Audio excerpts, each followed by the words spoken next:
Salut tout le monde! En ce beau samedi ensoleillé, je me suis dit que je reprendrais mes bonnes habitudes, puis je vous ferai un petit update des cultures. Comme à la saison avance, on a un beau printemps pour l'instant. Fait que, on va commencer ça. Je commence à manquer de place dans la maison. Fait que j'ai hâte que ça se réchauffe pour pouvoir sortir quelques premières affaires dehors. Fait qu'on est dans le salon.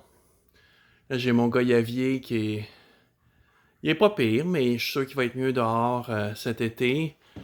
Dans le fond, sur le bord de la porte patio, j'ai la papaye qui a beaucoup souffert cet hiver finalement, puis qui est en train de reprendre. Et j'ai mon bananier qui rentre même pas dans l'écran. Donc lui, j'ai hâte de le sortir là, parce que ça prend pas mal de place dans le salon. Puis là, ben, ici, ça, c'est certains des semis. Donc là, ici, j'ai deux petites Tiny Tim, des tomates Tiny Tim. Pas vraiment pour moi, c'est plus parce qu'on m'en demande. Ici, ben, j'ai des piments, des choux kale, de la laitue au fond à gauche. Il y a des choses qui n'ont pas encore levé, mais je ne sais pas si ça va lever parce que mes graines sont vieilles. Fait que j'ai des oignons à botter, de l'okra. Là, j'avais du persil. Fait qu'on sait pas trop. À l'étage inférieur, là, c'est plus des fleurs. Fait que beaucoup des zinnias. Euh, L'anis hysope. Ça va être surtout ça beaucoup pour mes abeilles. C'est très mellifère.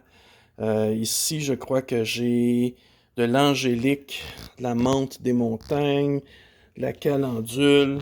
Au fond, là-bas, c'est un petit piment brésilien, tout petit, qui ressemble à un bec d'oiseau. Le biquino, d'où son nom. Du fenouil, une variété d'oignons. En dessous, le plus surprenant, du pissenlit rose. Ben oui, j'ai semé du pissenlit, mais c'est un pissenlit qui est rose, fait que toujours pour mes abeilles. Les aubergines blanches, les patates douces, les bulbes de canna Cléopatra, d'autres patates douces pour bouturer.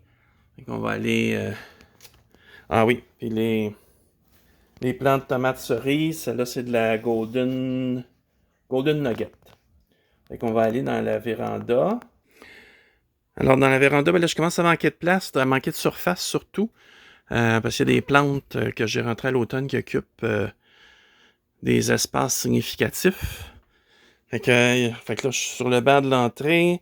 Là-dedans, j'ai des melons. Je les porte toujours un peu avant les courges parce que c'est plus long les melons. Il y a la courge loufa parce qu'elle elle est très longue. Euh, Ici, j'ai du crône, un petit tubercule qui ressemble à un petit bonhomme Michelin. Ici, je me souviens plus c'est quoi. Enfin, ça va me revenir.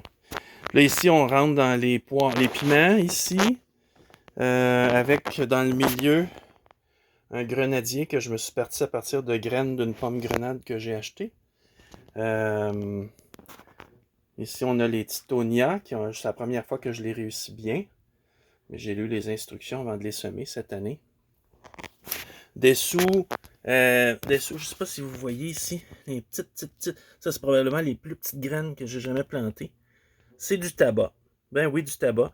Je vais m'en servir surtout comme biomasse au jardin, puis aussi pour gérer certains insectes problématiques, dont la limace. Ici, j'ai d'autres fleurs, de la bourrache, de l'épazote, qui est aussi pour la biomasse, mais c'est une herbe mexicaine qui est très utilisée, semble-t-il, là-bas. Je continue. Ici, c'est mon plateau de tout ce qui est la famille des choux, des crucifères. Là, il y en a qui veulent pas lever, mais certaines des graines étaient vieilles. Donc, mais ça avance, là. Chou-fleur, chou de Bruxelles, euh, chou plat, rapini, chou chinois. On a un peu de tout. Un autre batch d'oignons. J'ai de la misère avec mes oignons cette année. Ici, on est dans d'autres... non, ça, c'est des fines herbes. À gauche, coriandre, basilic. Derrière, c'est des fleurs. Fait que ça, c'est du pavot. En avant, j'ai d'autres tomates Tiny Tim. Puis ici, j'ai des tomates au fond, là, des cœurs de bœuf, puis une tomate cerise rouge qui est due pour être piquée aujourd'hui parce que là, elle touche les néons. Fait que ça va brûler les feuilles. Plus haut, je suis bien content. C'est mon mélilo, la vanille boréale, comme on l'appelle souvent aussi, qui est surtout pour mes abeilles, mais aussi pour essayer de se faire une vanille locale. Ici, c'est mon sésame. Ça commence tout juste à germer, le sésame. Mais ça va aller dans la serre cet été. Là, j'ai les poivrons qui sont dus pour être piqués aussi. Mes cerises de terre qui, finalement, après avoir changé de variété, ils se sont mis à germer. Puis là, vous voyez, j'ai des collaboratrices qui font la gestion des pucerons, s'assurer que j'ai pas de pucerons. Ben, j'en ai eu. Puis ici, ben, j'ai mes tomates qui vont aller dans la serre. La Pasquale, qui est une grosse tomate cœur de bœuf. Qui vraiment, là, c'est ma tomate maintenant. Je l'avais manqué l'année passée. Là, ici, sous le petit meuble, j'ai plein de tomates qui a poussé là, mais c'est surtout le gingembre qui est derrière. Il n'est pas très beau, il manque d'humidité.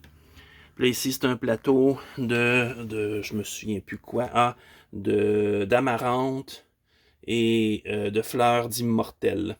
Fait que ou en anglais, ils les appellent des straw flowers parce qu'elles ressemblent à de la paille au niveau de la texture. Fait que ça, ben, c'est des plants de piment que j'avais rentrés de l'année passée. Que là, j'ai l'impression que j'ai encore des problèmes d'insectes dedans. Puis là, ben, toute la marmaille, dont mon citronnier qui attend pour sortir. Là, je pense que tout le monde est dû pour un arrosage ce matin. Il fait beau. Ben, sur ce, je vous souhaite un bon week-end, un bon jardinage. J'espère que je vous ai donné le goût. C'est le temps de vous mettre à vos semis si ce n'est pas encore fait. Puis, ben, on se reverra plus tard.